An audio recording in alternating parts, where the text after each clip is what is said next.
Hello दोस्तों, explainer videos में आपका स्वागत है। मैं हूं आपका दोस्त चेरी। आज मैं आपके लिए एक ऐसी मूवी लेकर आया हूं जिसकी स्टोरी सुनकर आप इमोशनल हो सकते हैं। मूवी का नाम है सुफना। ये एक पंजाबी मूवी है। इस मूवी में बी प्राक के बहुत ही बेहतरीन गाने हैं जिन्होंने केसरी का सुपरहिट गाना भी गाया था। मूवी की शुरुआत में एक 7-8 साल की बच्ची दिखाई जाती है जिसका नाम तेग है। वो हर रोज एक ही सपना देखती है कि उसके पिता जो कि आर्मी में है, आर्मी से छुट्टी लेकर घर आ रहे हैं। वो खेत में खड़ी हुई उनका इंतजार कर रही है। उनके हाथों में बैलून्स हैं। वो उन्हें देखती है और मुस्कुराती है और दौड़कर उनके गले लग जाती है कि तभी उसकी ताई उसे जोर से चिल्लाकर उठा देती है और कहती है, देख पूरा दिन निकल आया और तू अभी तक सो रही है। और उसका हाथ पकड़कर उसे बाहर ले आती है और कहती है, जल्दी से ठूस ले, उसके बाद भाइयों के बर्तन भी धोने हैं और कपड़े भी धोने हैं। केक को खाते खाते कुछ क्लिक करता है और वो मुस्कुराती है और दौड़कर अंदर जाती है और एक लोहे का बक्सा खोलती है जिसमें से वो अपने पिता की आर्मी की नेम प्लेट निकालती है जिसमें लिखा होता है सुरजीत सिंह। और उसे हाथ में पकड़कर बोलती है, फौजी तू आज भी सपने में ही आया। नमाजों वाली अम्मी को तो मैंने अपने हाथों से दबा दिया था, वो तो अब वापस नहीं आ सकती। सब कहते हैं तू गुम हो गया है। तू कोई बच्चा है जो गुम हो गया है? अगर तू घर का रास्ता भूल गया है तो किसी से रास्ता पूछ के आ जा, पर पापा बन के आ जाना। कि तभी पीछे से उसकी ताई की आवाज आती है। वो कहती है, अगर तू दोबारा सोई तो मैं डंडी लेकर आ रही हूँ। फिर वो बच्ची अपनी माँ के कुछ पुराने गहने उठाती है और कहती है, ताई काम कराने के लिए बहुत धौंस देती है मगर मुझे बिल्कुल भी बुरा नहीं लगता, लेकिन नमाजों वाली अम्मी अगर तू मुझे धौंस देती तो मुझे बहुत बुरा लगता। दरअसल उस बच्ची की माँ एक मुस्लिम होती है और पिता एक सिख, और उसकी माँ की ऑलरेडी डेथ हो चुकी होती है और उसके पापा भी उससे दूर हो चुके होते हैं। वो बिल्कुल अकेली होती है। उसकी ताई उससे सारे काम करवाती है और उसके कज़न जो कि उसकी ताई के 3 लड़के हैं, स्कूल जाते हैं। उसके कज़न भी उसे बहुत परेशान करते हैं। वो भी उससे सारे खिलौने छीन लेते हैं। इसके बाद एक बहुत ही बेहतरीन गाना आता है, ओ अम्मी मेरी, जिसमें बैकग्राउंड में उसके बचपन की सारी चीज़ें दिखाई जाती हैं। कैसे वो बच्ची सारे काम कर रही है, उसके भाई उससे सभी खिलौने छीन के उसे अकेला छोड़ देते हैं। वो सारा दिन काम करती रहती है। रात को उसके कज़न अपनी माँ यानी कि ताई के साथ सोते हैं और उसे अकेला सोना पड़ता है। जब भी वो किसी फौजी को देखती है तो बहुत एक्साइटेड हो जाती है, लेकिन जैसे ही वो लोग चले जाते हैं वो बहुत निराश हो जाती है। गाना मैं आई बटन में डाल दूंगा ताकि आप इस मूवी से कनेक्ट कर सकें। मैं हल्का सा आपको बता देता हूँ इस गाने का मतलब क्या है। इस गाने में एक छोटी बच्ची के इमोशंस दिखाए गए हैं जो कहती है, ओ अम्मी तू कौन सा तारा है, तुझे अल्लाह के पास गए हुए बहुत टाइम हो गया है। मुझे बता तू कौन सा तारा है, मैंने उसे तारे को तोड़कर अपने पास रख लेना है। जो वक्त से पहले मर जाते हैं मैंने सुना है वो तारे बन जाते हैं। मैं तुझे कहाँ से ढूंढूं, ये तारे तो बहुत सारे हैं। ये गाने खत्म होते होते बड़ी हो जाती है, लेकिन आज भी वो अपने पापा का इंतजार कर रही है और वैसे ही बात करती है। वो बोलती है, फौजी हम सब पड़ोस के गांव जा रहे हैं कपास चुगने। अगर तू हमारे जाने के बाद आएगा तो पाला भाई से मिल लेना, वो घर पर ही रहेगा। और तेरी जैकेट ट्रंक में पड़ी है, तब तक ठंड हो जाएगी, जैकेट निकाल कर पहन लेना। कि तभी पीछे से ताई आवाज मारकर कहती है, अगर वो जिंदा होता तो अभी तक आ जाता, वो मर गया होगा। फौजियों का कोई पता चलता है? तू जल्दी से आ जा। वो बच्ची अपने आप से कहती है, ताई मेरा फौजी जरूर आएगा। अगला सीन दिखाया जाता है एमी विर्क के घर से, जिसका नाम जीत होता है। जीत का भाई उसे कहता है, गांव के 2 लड़के आर्मी में चले गए हैं, तू भी कुछ कर। जीत अपने भाई को कहता है, वो लोग 10 लाख रुपए देकर गए हैं, पैसा लगता है। उसका भाई बहुत सीधा होता है, क्योंकि जीत ही उसके घर में सबसे ज्यादा पढ़ा लिखा होता है, तो वो उसकी हर बात समझता है और सोचता है कि ये बिल्कुल सही बोलता है। जीत अपने घर में बड़ी बड़ी हाँकता रहता है और सब लोग उसका यकीन भी करते हैं, लेकिन असल में जीत पढ़ाई में बिल्कुल ढीला था और खाने पीने बातें बनाने में उस्ताद। अगला सीन कॉलेज का दिखाया जाता है, जहाँ पर जीत और उसके दोस्तों को टीचर बाहर निकाल देता है। जीत के 2 दोस्त होते हैं, तरसेम और बग्गा। तरसेम जमींदार का बेटा होता है और गांव में सबसे अमीर होता है, और उन दोनों का खाने पीने का थोड़ा बहुत खर्चा भी कर देता है। और जग्गा को इंग्लिश बोलने का बहुत शौक होता है, वो हमेशा अपनी टूटी फूटी इंग्लिश झाड़ता रहता है। अगले सीन में ये तीनों एक बाइक पर ट्रिपलिंग मारते हुए घर जा रहे होते हैं कि तभी जीत के भाई का ट्रैक्टर वहां से जा रहा होता है। जीत भी उस ट्रॉली में चढ़ जाता है। तेग और उसकी फैमिली भी उसी ट्रैक्टर में अपनी कपास लेकर जा रहे होते हैं। जीत की नज़र तेग पर पड़ती है और वो उसे देखता ही रह जाता है। तेग के हाथ में एक छोटा सा में होता है। जैसे ही ट्रॉली रुकती है, जीत तेग के ट्रॉली से नीचे उतरने का इंतजार करने लगता है। उसके बाद वो उससे उसका मेमना लेता है और उसे नीचे उतारने में हेल्प करता है। अगले सीन में जीत तेग का पीछा करते हुए उसके घर तक पहुंच जाता है और छिपकर उसे देखता रहता है। शाम को जब जीत घर पहुंचकर खाना खाने लगता है तो उसे भूख नहीं लगती। सब लोग हैरान हो जाते हैं। ऐसा पहली बार हुआ था कि जीत को भूख नहीं लग रही थी। वो खुद भी सोचने लगता है ये मुझे हुआ क्या है। उसके बाद जब वो रात को सोने लगता है तो उसे नींद भी नहीं आती। उसके दिमाग में तेग की इमेजिनेशंस चल रही होती है। जैसे ही वो आंखें बंद करता है वो खुद को और तेग को मॉडर्न कपड़ों में बातें करते हुए घूमते हुए देखता है। जीत अगले दिन अपने भतीजे को बताता है कि उसने आंखें बंद करके कल रात को फिल्म देखी। तू भी करके देख, बड़ा मजा आता है। वो बच्चा जब आंखें बंद करता है तो उसे दिखाई देता है वो खेल कूद रहा है और उसकी माँ उसे मार रही है। वो गुस्सा हो जाता है और कहता है मुझे नहीं देखनी ऐसी पिक्चर। कि तभी जीत के दोनों दोस्त बाइक पर उसे लेने आते हैं, लेकिन वो बहाना मारकर मना कर देता है और अपने भाई के साथ ट्रॉली में चला जाता है और डायलॉग मारता है भाई ही भाई के काम आता है, मैं इसलिए यहाँ आया हूँ। उसका भाई फिर से खुश हो जाता है कि मेरा भाई मेरा कितना ख्याल रखता है। वहां जीत दोबारा तेग से मिलता है और उसे देखता ही रह जाता है। तेग उसे ऐसे देखते हुए देख कर बोलती है क्या देख रहा है। जीत एक अलग ही धुन में खोया होता है जब भी वो तेग को देखता है। वो कहता है तेरे दांत बहुत सुंदर है, एकदम चूहे जैसे। तेग कहती है मैं काटती भी बहुत जोर से हूँ, और चली जाती है। जीत के चेहरे पर अलग ही चमक सी दिखाई देती है। उसे हर चीज बहुत ही अच्छी लग रही होती है। वो बोलता भी है कि मुझे सब कुछ बहुत मीठा मीठा लग रहा है।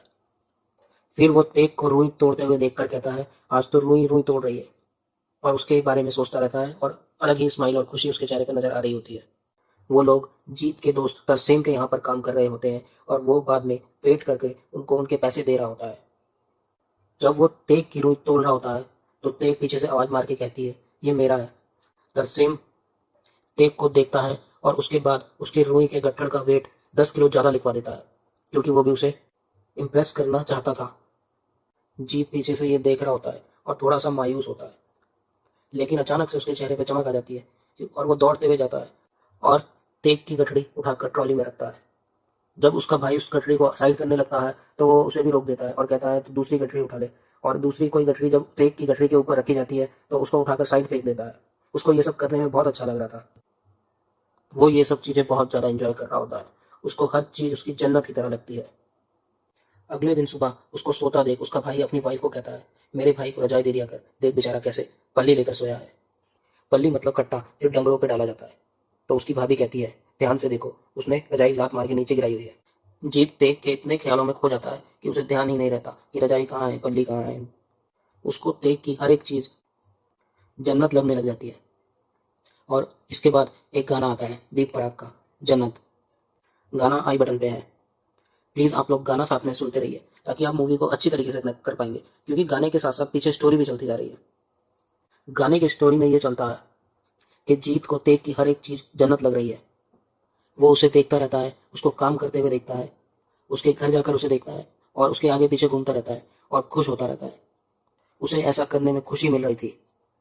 नेक्स्ट डे दिखाया जाता है तेग खेतों में कपास चुगने आई हुई है अपनी फ्रेंड के साथ, और जीत, तरसेम और उसका तीसरा दोस्त भी वही है। तरसेम का ध्यान तेग पर होता है और वो उसे कहता है तूने ढंग से रुई नहीं चुगी, इधर आ मैं तुझे दिखाता हूँ। और वो उसे साइड में लेकर जाता है और उसे प्रपोज कर देता है। तेग मना करती है और वो उसे जबरदस्ती चूड़ियां देकर चला जाता है।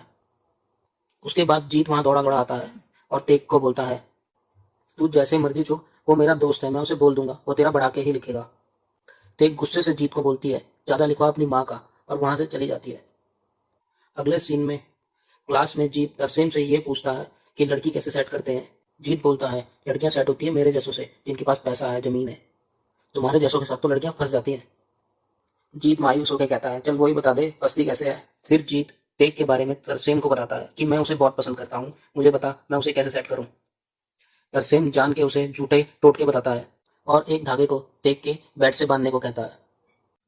जीत बहाने से धागा उसके मंजे पे बांध के आ जाता है। जैसे ही जीत उसका मंजा मंजा बेड को कहते हैं बाहर लेकर आता है तो वो जोर से उस पर कूद जाती है। जीत को लगता है धागे का असर हो रहा है। वहीं जीत का तीसरा दोस्त जिसका नाम बग्गा था वो तेग की सहेली को ट्राई मारता है, लेकिन गलती से उसके भाई के मंजे में धागा बांध के आ जाता है और वो उसके पीछे लग जाता है। अगले दिन तरसेम खेत में फिर से तेग पे लाइन मारने की कोशिश करता है और कहता है मैंने तेरे लिए फ्रूटी रखी है पेड़ की डाली पर, और फिस फिस भी मतलब सेंट तेग मना करती है कुछ भी लेने से, और तभी उधर से बग्गा वो फ्रूटियां पी रहा होता है और तरसेम को कहता है मेरे को पेड़ की डाली में फ्रूटियां लगी हुई मिली है। अगले सीन में एक बंदा उनकी कॉलेज की कैंटीन में एक टोने की किताब बेचने आता है, जिसको वो तीनों उस समय भगा देते हैं। लेकिन रात को जीत वही किताब पढ़ रहा होता है और उसका भाई उसे किताब पढ़ता देख सोचता है मेरा भाई बहुत पढ़ाई करता है और खुश हो जाता है। अगले दिन सुबह 4 बजे जीत उठता है और नहा धोकर कब्रिस्तान की ओर चला जाता है, क्योंकि उसने उस किताब से एक टोटका पढ़ा था। उसका भाई देखता है सुबह 4 बजे मेरा भाई उठ के बहुत मेहनत करता है और वो अपने बच्चों को डांट के उठा देता है, चलो उठो और पढ़ाई करो। और जीत कब्रिस्तान में जाता है वहां से मिट्टी लाने के लिए। लेकिन उसे लगता है उसके पीछे कोई है, वो डरते डरते मिट्टी देता है कि तभी उसे पीछे से कोई पकड़ लेता है। वो और कोई नहीं, तरसेम होता है। वो दोनों डर जाते हैं एक दूसरे को देखकर।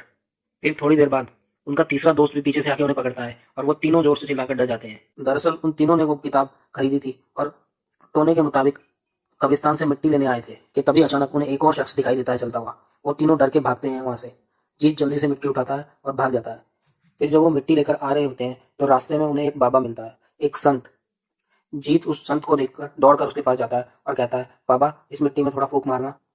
बाबा पूछता है क्यों, तो वो बताता है मैं एक लड़की को पसंद करता हूँ। बाबा उसे कहता है कि एक बात बता, तुझे स्वाद आ रहा है ये करने में? वो कहता है हाँ स्वाद तो बहुत आ रहा है। वो संत कहता है हाँ करवा के क्या करेगा, स्वाद ले बस। उसके बाद तरसेम बाबा को फूंक मारने के लिए कहता है, तो बाबा उसे डांट कर कहता है तेरे तो मैं चप्पलें बजा दूंगा। बाबा सच में मन पढ़ सकता था, इसलिए वो जीत को सही सलाह देता है और तरसेम पे गुस्सा होता है, क्योंकि तरसेम का प्यार सच्चा नहीं था। जीत कहता है बाबा जो ये मीठा मीठा स्वाद आ रहा है बस यही सच है? बाबा कहता है हाँ। उसके बाद बाबा कुछ लाइनें बोलता है जिसका मतलब मैं बताता हूँ। ਕਹਿੰਦੇ ਜ਼ਹਿਰ ਵੇਖ ਕੇ ਪੀਤਾ ਤੇ ਕੀ ਪੀਤਾ, ਇਸ਼ਕ ਸੋਚ ਕੇ ਕੀਤਾ ਤੇ ਕੀ ਕੀਤਾ, ਦਿਲ ਦੇ ਕੇ ਦਿਲ ਲੈਣ ਦੀ ਆਸ ਰੱਖੀ ਵੇ ਬੁੱਲਿਆ, ਪਿਆਰ ਵੀ ਲਾਲਚ ਨਾਲ ਕੀਤਾ ਤੇ ਕੀ ਕੀਤਾ। कहते हैं जहर देख के पिया तो क्या पिया, इश्क सोच के किया तो क्या किया, दिल दे के दिल लेने की उम्मीद रखी है अगर, तो प्यार भी लालच से किया तो क्या किया। और अपने हीरो को उसकी बात क्लिक कर जाती है और वो धीरे धीरे सारी की सारी रेत अपने हाथों से गिरा देता है। जीत खुशी खुशी जाता है और तेग के घर के सारे काम झाड़ू पोछा बर्तन कपड़े बिस्तर करके आ जाता है। उसे ये सब करने में बहुत खुशी मिल रही थी। उधर तरसेम वो टोने की मिट्टी लेकर तेग के ऊपर फेरता है और उसे बोलता है अब इसका असर होते ही तुम मुझसे प्यार करने लगेगी। तेग गुस्सा होती है और उसे परेशान करने से मना करती है। तरसेम कहता है मैंने तेरे ऊपर फ्रूटी और चूड़ियों पे बहुत खर्चा कर दिया है, सीधा लाइन पे आ जा वरना मैं दूसरा तरीका इस्तेमाल करूंगा। मैं तेरी ताई को तेरी सारी बातें बता दूंगा कि तूने मेरे से सामान लिया है। तेग कहती है मैंने तेरी कोई भी चीज नहीं ली और तरसेम वहां से गुस्से से चला जाता है। घर पहुंचकर तेग देखती है उसका सारा काम हो रखा होता है। ताई भी हैरान हो जाती है। वो सोचती है कि ताया ने ये सब कुछ किया है। अगले दिन जीत दूसरों की गठरी में से रुई निकाल के तेग की गठरी में डाल रहा होता है। तेग उसे ये करता देख लेती है और उसके पास आकर बोलती है ये क्या कर रहा है? कहता है मैं कीड़े हटा रहा था। तेग कहती है जहां से जितना लिया है वो वापस रख, और जीत थोड़ा सा उठाकर वापस रख देता है। उसके बाद तेग थोड़ा और निकाल कर वापस रख देती है और उससे पूछती है कब से चल रहा है ये सब? तो वो बताता है जब से पहली बार देखा तब से। तेग कहती है तू अपने आप तो चोर है, मुझे भी चोर कहलवाएगा। उसके बाद तेग वहां से पानी पीकर चली जाती है। जीत उसका गिलास उठाता है और उससे पानी पीने लगता है। तेग पलट कर देखती है तो जीत पानी गिरा देता है और कहता है कि कीड़ों को डाल रहा हूँ पानी। फिर तेग उसे छुप कर देखती है और दोबारा से घड़े से पानी निकालता है और पीता है और एक अलग ही खुशी फील कर रहा होता है। तेग भी उसे देखकर खुश हो रही होती है। फिर तेग एक दिन चुपचाप काम के टाइम पर घर जाती है और छुप के देखती है कौन काम कर रहा है उसके घर का। तो देखती है जीत उसके घर का आटा गूंद रहा होता है, जिसे वो छुप कर देखती है और मुस्कुराती है।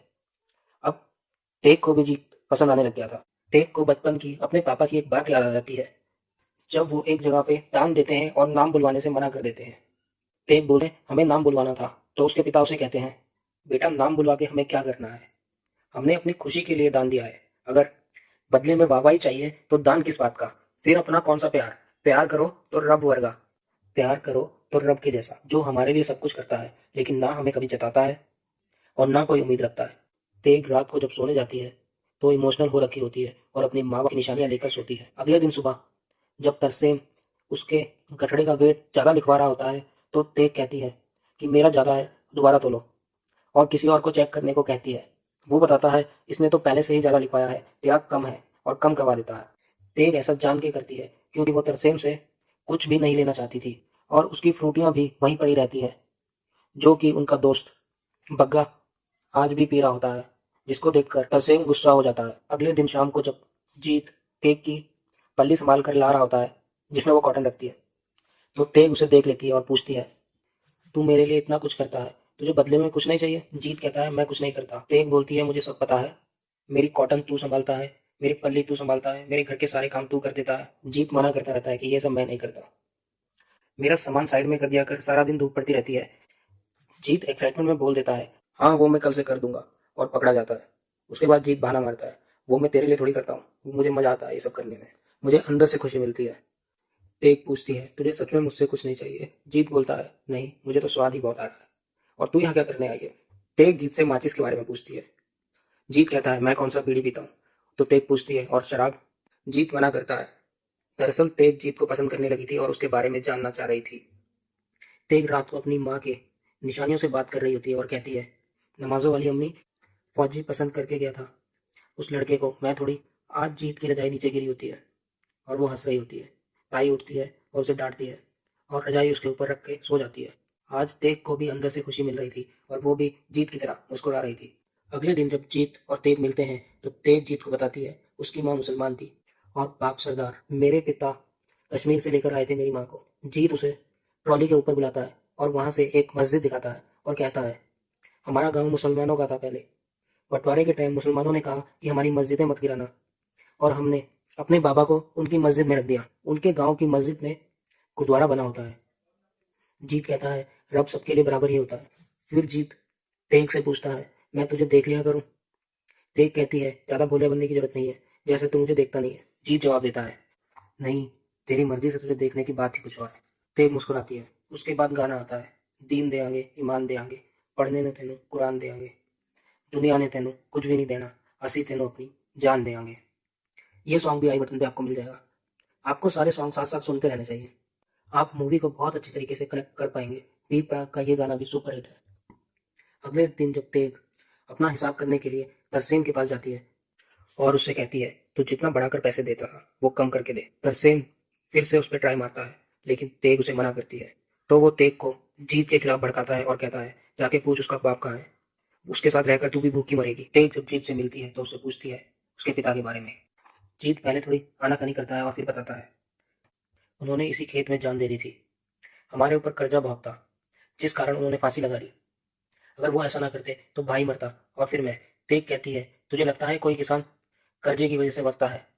किसान फांसी लगाता है अपनी जमीन बिकने की वजह से, और पढ़कर एक अच्छी नौकरी लेकर अपनी इस जमीन को वापस खरीदने के बारे में क्यों नहीं सोचता? जीत कहता है पढ़ना कोई आसान थोड़ी है, और अगर तुझे अमीरी ही चाहिए तो तेरे लिए तरसीम बढ़िया था।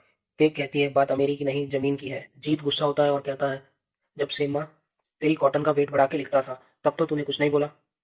तेग कहती है पूरी दुनिया में एक तू ही था जिसे मैंने अपना माना था, नहीं तो मतलब ही तुम्हें इतनी गुना कि अगर मेरा बापू आज भी वापस आ जाए तो मैं तेरे जैसे 1000 लड़कों को छोड़ दूं, माँ बाप से बढ़कर कुछ नहीं होता। और चली जाती है। उसके बाद दिखाया जाता है तेग और उसकी फैमिली वापस अपने गांव जा रही है। जीत वहां पर है और तेग से आंखों ही आंखों में बातें कर रहा है। जीत कहता है पहले पढ़ाई करके कुछ बनूं उसके बाद तेरे पास आऊं, तूने तो बात ही बहुत बड़ी कर दी है। और जीत भी आंखों से ही उसे बोलती है नहीं जीत, मेरे पिता खो गए हैं और तुमने अपने पिता को खुद खो दिया है, बात इतनी सी है। और चली जाती है। 13 महीने बीत जाते हैं और तेग और उसकी फैमिली दोबारा कॉटन के खेत में काम करने के लिए वापस उसी गांव आते हैं। तेग फिर से कॉटन इकट्ठा करती है और इस बार वो खुद दूसरे की पाली से कॉटन चुराकर अपनी पाली में डालती है और फिर वापस रख देती है।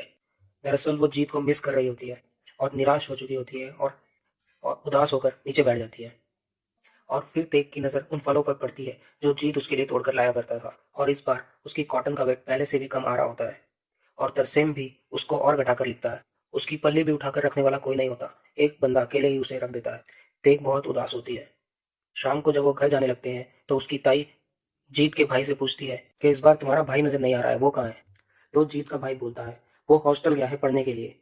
ये सुनकर तेग खुश हो जाती है और भागकर वापस खेत में जाती है और उन फलों को उठाती है और खाने लगती है। सब लोग उसे देखकर हैरान हो जाते हैं। वो अब दोबारा से खुश थी। अगले सीन में जीत दिखाया जाता है जो कॉलेज में एक पेपर दे रहा होता है। उसकी एक फ्रेंड उससे चीटिंग करवाने को कह रही होती है और दोनों की कॉपी टीचर जब्त कर लेता है। बाहर जाके पता चलता है वो एक इंटरनल एग्जाम था जिसके मार्क्स जुड़ने नहीं थे। जीत और उसकी फ्रेंड कैंटीन में बैठकर उसकी फ्रेंड के बर्थडे की बात कर रहे होते हैं। वो दिलजीत दोसांझ की बहुत बड़ी फैन होती है। इधर तेग अपनी फ्रेंड के साथ बहुत सारा आटा लेकर चींटियों के लिए डालने जाती है और उनके पीछे जीत का तीसरा दोस्त जिसका नाम बग्गा है अभी भी टोटके कर रहा होता है तेग की सहेली के लिए। और इस बार भी तेग की फ्रेंड का भाई उस टोटके का लड्डू खा लेता है और बग्गे के पीछे पड़ जाता है। उधर कॉलेज में जीत की फ्रेंड जिसका नाम तस्वीर है, जीत को लैब में बुलाती है बर्थडे सेलिब्रेट करने के लिए। वो दोनों वहां पर अकेले होते हैं और साथ में होती है दिलजीत दोसांझ की फोटो। तस्वीर वहां पर जीत को बताती है कि वो जीत को पसंद करती है। जीत मना करता है और कहता है मैं इन सब चीजों से बहुत दूर हूँ। तस्वीर जीत से पूछती है क्या तुम्हें कोई और पसंद है। जीत कहता है इन कामों का कोई फायदा नहीं है, किसी का जितना भी कर लो, सारा खेल पैसों का है। और मजाक में कहता है इस नालायक लड़की से थोड़ी मैं बात करूंगा। कि तभी उसके दोस्त बग्गे का फोन उसको आ जाता है। बग्गा उसे कहता है ये मुझे झूठ बोला, वो आज भी तेरे लिए मत्थे टेक रही है और तू कहता है तुम्हारी लड़ाई हो रखी है। दरअसल जब वो वहां तेग की फ्रेंड के लिए गया होता है, उसने तेग की बातें सुनी होती है। तेग चीटियों से कह रही होती है कि तुम भी मत्था टेको कि जीत को बहुत अच्छी तरीके से पढ़ाई आ जाए और उसकी बहुत अच्छी नौकरी लग जाए, फिर तुम्हें चीनी मिलेगी। बग्गा कहता है उसको पता नहीं क्या खजाना मिल गया है, वो सिर्फ स्माइल करती रहती है, उसके दांत ही बंद नहीं होते। जीत इमोशनल हो जाता है क्योंकि जीत को भी ऐसी ही खुशी मिलती थी तेग के लिए कुछ काम करने में जो वो पहले किया करता था। तस्वीर उससे पूछती है क्या हुआ, तो वो तस्वीर को अपनी सारी स्टोरी बताता है। जीत कहता है उसके जाने के बाद लाइफ के सारे स्वाद खत्म हो गए, भूख भी पहले जैसे लगने लगी और रात को ठंड भी लगने लगी। बाबा ने कहा था स्वाद आता है दूसरों के होके उनके लिए जीने में, लेकिन मैं सिर्फ अपने लिए सोच रहा था। प्यार में कभी लालच नहीं करते। वो तो हमेशा ये चाहती थी कि मैं पढूं। शायद तभी जिन किताबों को देखकर मुझे नींद आती थी उन्हीं में स्वाद आने लग गया। मेरा पूरा ध्यान कुछ बन के उसको अपने आगे झुकाने में लग गया और वो सर झुका के भी बहुत बड़ी बन गई। उसके बाद तस्वीर उससे थोड़ी सी मजाक करती है और उसे खुश करती है। दिलजीत से सॉरी बोलो, तुमने उसको मेरी दीवार से उतरवाया है। जीत फोटो पर सॉरी बोलता है। फिर तस्वीर कहती है गाँव जाके सॉरी मांग। अगला सीन गाँव का जाए जहाँ पर तेग की गठड़ी का वेट पहले से भी डबल आता है। सब लोग देखकर हैरान हो जाते हैं कि तभी पीछे से जीत आता है और पहले जैसे मस्त मौला अंदाज में तेग की गठड़ी को ट्रॉली में चढ़वाता है और पहले जैसे प्रोटेक्ट करता है। तेग खुश नहीं नजर आती। शाम को जब उसकी पल्ली देने जीत आता है तो वो जीत को पल्ली नीचे रखने को कहती है और कहती है मेरी कॉटन में चोरी का कॉटन मिलाने की कोई जरूरत नहीं है। तेग की फ्रेंड उसे कहती है चोरी का नहीं था, उसने खुद तोड़ा था। तेग अपनी फ्रेंड को भी गुस्से से बोलती है तुझे ज्यादा पता है और पल्ली उठाती है और चली जाती है। अगले दिन जब तेग कॉटन ले जा रही होती है तो जीत उसको रास्ते में मिलता है। तो तेग जीत को कहती है तू वापिस क्यों आया है, तू अच्छे कामों में लगा है। जीत उसे बताता है अब मैं अच्छी तरीके से पढ़ने लग गया हूँ, तुझे यकीन नहीं है तो मुझसे कुछ भी सुन ले। जीत उससे छोटी मोटी चीजें पूछती है जैसे सात का पहाड़ा, ABCD और दो तीन छोटी मोटी चीजें। कि तब तक ताई आ जाती है। कुछ देर बाद तेज जीत को एक जगह पर मिलती है। जीत तेज से सॉरी बोलता है और कहता है मैं सिर्फ तेरे को दिखाने के लिए पढ़ाई कर रहा था, लेकिन मुझे क्या पता था मेरे हर एक नंबर के पीछे तेरी दुआएं हैं। तेज कहती है पढ़ के और किसे दिखाएगा, मुझे ही तो दिखाएगा ना। और फिर कहती है अभी तेरा पेपर खत्म नहीं हुआ, मेरे मित्र ने मुझे निबंध सुना और अपना जीत तेग के बारे में कुछ रोमांटिक सी बातें निबंध में बोलता है कि तभी उनकी नजर तरसेम पर पड़ती है। तेग पूछती है ये इतना सुधर कैसे गया। जीत बताता है मैंने इसकी शादी करवा दी है, मैंने इसका कुत्ता बेच दिया था और गांव की बूढ़ी औरतों को पैसे देकर इसके बारे में इसके बापू को बताने के लिए कहा और उसने इसकी शादी करवा दी। उसके बाद उन गांव की औरतों ने इसके कारनामे इसकी वाइफ को भी बता दिए जिसने इसे सुधार दिया और अब तरसेम अपनी बीवी को कंट्रोल में करने के लिए टोटके कर रहा होता है। तेग उस टोटकों का नारियल उठाकर चींटियों को डालने के लिए ले जाती है और जीत से कहती है कल को पढ़ने के लिए वापस कॉलेज चले जाना। मूवी में टोटके वगैरह के जितने भी सीन है ये सिर्फ कॉमेडी पर्पज के लिए दिखाए गए हैं, इसमें कुछ भी सीरियस नहीं है। जीत उसे एक फोन देता है जो उसने अपनी मेहनत से काम करके खरीदा होता है। तो उसे केक और कैंडल्स के बारे में बताता है। तेग ने केक कभी खाकर नहीं देखा होता, ना ही उसे पता होता है कि केक कैसा होता है और उसमें कैंडल्स और बर्थडे कैसे मनाया जाता है। तो वो जीत को कहती है मैंने आज तक कभी केक खाकर नहीं देखा।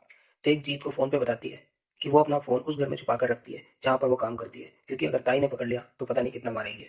फिर इतनी इमोशनल होकर वो जीत को फोन पे बताती है फौजी को तो शायद पता भी होगा कि नहीं कि मेरा बर्थ हुआ है, चिट्ठी लिखी थी लेकिन पता नहीं मिली कि नहीं। मेरी माँ मेरी वेट करती थी, जब मेरी अम्मी मरी सब लोग मेरे सर पर हाथ रख रहे थे, मैं बहुत हैरान थी, मुझे पता ही नहीं था क्या हो रहा है और मुझे पता ही नहीं चला वो सर पे रखने वाले हाथ कब मुझसे काम करवाने लग गए। जीत मजाकिया अंदाज में उसे खुश करने की कोशिश करता है।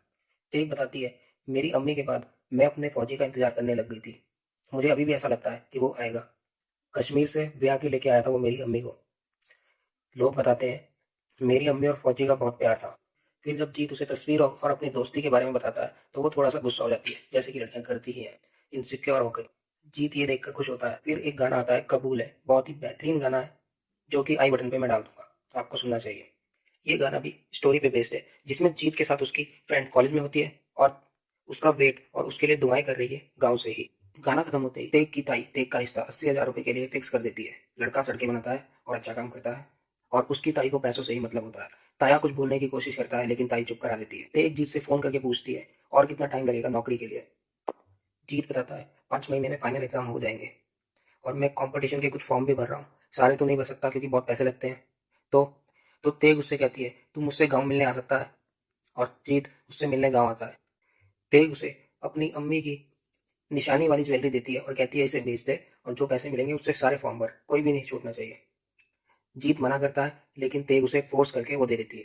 तेग कहती है ये ताबीज है मेरे पास मेरी अम्मी की निशानी, तू ये ले जा और इतना दिल लगा के पढ़ाई करना कि इसका मूल पड़ जाए। तेज जीत के सामने बिल्कुल भी जाहिर नहीं करती लेकिन जब वो वहां से जाती है तो बहुत ज्यादा इमोशनल हो जाती है क्योंकि बचपन से उसने उन्हीं निशानियों के साथ खेल के अपनी जिंदगी बिताई होती है। अगले सीन में तेग को चुन्नी चढ़ाई जाती है और उसे वो बातें याद आती है जो उसके पिता ने उससे कही थी, प्यार करो तो रब के जैसा, जो ना कभी हमें जताता है और ना ही हमसे कुछ मांगता है। इसके बाद जीत और तेग एक बार और मिलते हैं। जीत उसके लिए केक लेकर आता है। तेग जीत को फोन वापस करती है और बताती है मेरी मंगनी हो गई है। पहले तो जीत को यकीन नहीं होता लेकिन जब तेग उसे बहुत ही रिलैक्स वे में सारी चीज बताती है और कहती है वो सड़कें बनाता है, मेरी उससे 5 महीने बाद शादी है। जीत पूछता है जो हमने वादे किए बातें करी उसका क्या, तो तेग कहती है ये सब लोग ऐसे ही करते हैं और ऐसे ही होता है, मैं अपने घर वालों के खिलाफ जाके शादी थोड़ी कर सकती हूँ। जीत उससे भाग के जाने के लिए कहता है लेकिन तेग कहती है कहाँ, तू अपने आप भी भूखा मरेगा और मुझे भी भूखा मरवाएगा। तेग कहती है तू ये मत देख मेरा हाथ किसी और ने पकड़ा है, तू अपने बापू को लटकता हुआ देख, जा पढ़ाई कर, और हंसते हुए चली जाती है। और पेस्ट्री का एक पीस जो जीत उसके लिए लाया था लेकर चली जाती है और जैसे ही जीत से थोड़ा दूर जाती है बहुत जोर से रोती है। दरअसल वो जीत के सामने खुद को इतना खुदगर्ज और सेल्फिश जानबूझ के दिखा रही थी ताकि जीत को चोट लगे और वो अपनी नौकरी और अपनी पढ़ाई पर ध्यान दे और अपने माँ बाप के लिए फील करे और वो जमीन जिसके कारण उसके पिता ने जान दी है वो वापस हासिल करे। इसके बाद एक और स्टोरी वाला गाना आता है जो आई बटन पे है, तू मैनू छोड़ियो ना तेरे बिना मैं की चन्ना वे। जरूर देखिए। इस सॉन्ग में दोनों ही इमोशनली ब्रेकडाउन है और अपनी अपनी ड्यूटीज पूरी करने की कोशिश कर रहे हैं एक दूसरे से अलग रहकर। अगले सीन में जीत अपने दोस्तों के साथ वापस आता है और अपने दोस्तों को राजी कर लेता है उस लड़के को उल्टा सीधा बोलने के लिए तेग के बारे में ताकि उसका रिश्ता टूट जाए। पहले वो किसी गलत आदमी को उसकी वाइफ के बारे में उल्टा सीधा बोल देते हैं और उन दोनों की लड़ाई हो जाती है। ये एक कॉमेडी है, कॉमेडी सीन है। उसके बाद वो उस बंदे से भी मिलते हैं जिससे उसका सच में शादी होने वाली होती है और वो उसको भी ये सारी चीजें बताते हैं लेकिन बाद में जीत को लगता है उसने गलत किया है। वो उस बंदे से अकेले मिलने जाता है और बताता है कि तेग बहुत अच्छी लड़की है, जो भी हमने उसके बारे में बोला वो बिल्कुल गलत है और रिक्वेस्ट करता है कि आप रिश्ते के लिए मना कर दो। वो बंदा जीत को कहता है भाई कोई दिक्कत नहीं है, मैं मना कर दूंगा, मुझे कोई प्रॉब्लम नहीं है, और अपने तेग से मिलने उसके घर जाता है और पहले उससे बहुत प्यार से बात करता है और बताता है जीत मेरे पास आया था, उसने मुझे सब बताया है। और फिर अचानक से गुस्सा होकर उस पर चिल्लाने लगता है और उसका हाथ पकड़ के मोड़ देता है और कहता है जीत ने मुझे कहा कि तेरे जैसी कोई लड़की नहीं है तो मैं तुझे क्यों छोड़ दूं। और जीत के बारे में तेग के घर वालों को भी बता देता है। तेग का भाई तेग को बहुत मारता है और ताई भी बहुत कुछ सुनाती है। साथ ही वो बंदा पैसे देने के लिए भी मना कर देता है कि शादी करूंगा लेकिन पैसे नहीं दूंगा अब, क्योंकि तुम्हारी लड़की कोई दूध की धुली नहीं है। अगले सीन में दिखाया जाता है तेग की पीठ पर डंडियों के निशान पड़े हुए हैं और वो अपने पिता की नेम प्लेट से बात कर रही है और कहती है अगर मैं जीत को ये सब बताऊं तो वो 2 मिनट में मुझे लेकर चला जाएगा और मैं इस नर्क से बच जाऊंगी, लेकिन उसकी सारी मेहनत खराब हो जाएगी और वो एक दिहाड़ीदार बन के रह जाएगा। फौजी कहता है ना, अगर किसी को अपना मानो तो ना उसे जताया जाता है ना ही कोई उम्मीद की जाती है। आपकी बेटी चाहे रोज मार खाए उसकी कोई बात नहीं, लेकिन जिस दिन जीत नौकरी लग के अपने बापू की जमीन वापस ले आएगा सब कुछ भूल जाना है। वो सड़कों वाला बंदा ज्यादा से ज्यादा क्या कर लेगा, रोज मारेगा ही ना, मार ले आदत है। नमाजों वाली अम्मी, मुझे डर लगता है मार खाने से नहीं किसी और की होने से। देख कर ताया तरसेम के घर कुछ पैसे उधार मांगने के लिए आता है शादी के लिए। तरसेम को जब ये पता चलता है तो वो सीधा जीत को फोन करता है और कहता है देख की शादी हो रही है।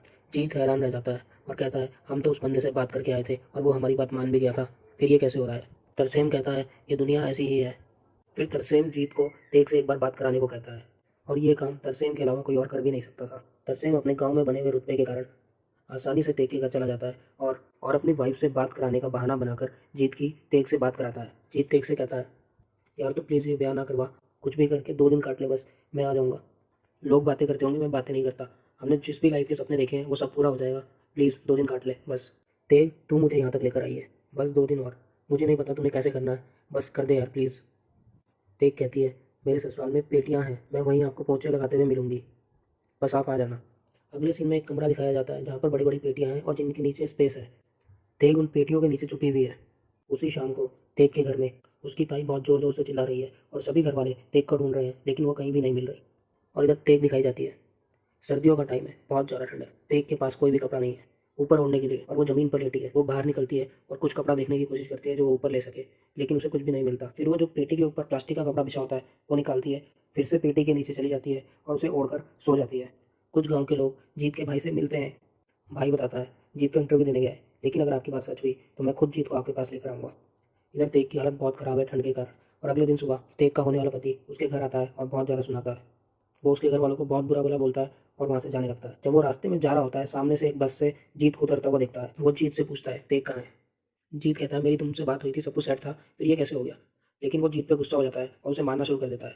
उसके दो साथी भी होते हैं, वो भी जीत पर अटैक करते हैं, लेकिन जीत एक ही चपेट में उसे नीचे गिरा देता है और फिर तीनों को पिटाई कर देता है। जीत सीधा उस घर में जाता है जहाँ पर तेग काम किया करती थी और वहाँ पर आंटी से बोलता है तेग यहीं पे काम करती है। उसके बाद वो सीधा उस कमरे में जाते हैं जहाँ पर पेटियाँ पड़ी होती हैं। जीत जैसे ही पेटी के नीचे तेग को देखता है, तेग की हालत देखकर वो एकदम डर जाता है और झटके से पीछे होता है।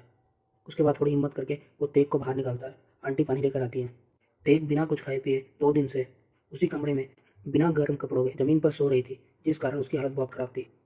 जीत पानी के छींटे मार के उसे होश में लाता है। जैसे ही तेग जीत को देखती है वो ये सवाल पूछती है नौकरी मिल गई। जीत कहता है जितना तूने मेरे लिए किया, अगर मैं उसके बाद भी नौकरी नहीं ला पाता तो मैं बहुत छोटा रह जाता। जीत तेग को एक पोटली देता है और कहता है मैंने इन्हें नहीं बेचा, वो उसकी माँ के गहने होते हैं।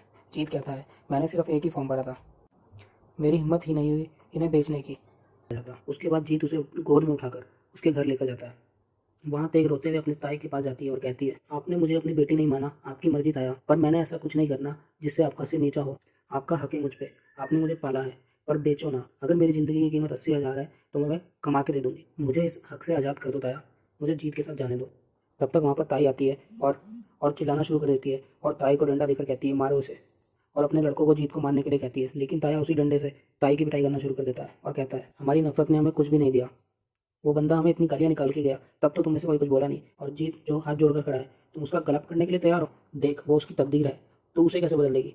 फिर वो ताई को मारने लगता है, लेकिन देख ताई को बचाती है और कहती है ताई ने मुझे कभी अपने साथ नहीं सुलाया, पर मुझे मंजी तो दी थी, मुझे अच्छा खाना नहीं दिया, मगर कभी भूखा नहीं सोने दिया।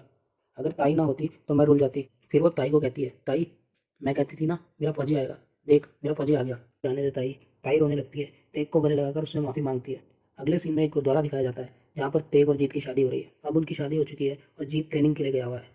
कुछ समय बाद जीत घर आता है। आज तेग जीत का इंतजार भी वैसे ही कर रही थी जैसे वो बचपन में अपने पिता का किया करती थी, और उसके गले लग जाती है। अगला सीन दिखाया जाता है जहाँ पर जीत तेग को प्रॉपर्टीज़ के पेपर देता है और मूवी यहीं पे खत्म हो जाती है। बैकग्राउंड में गाना चलता है शुक्रिया शुक्रिया शुक्रिया तेरा।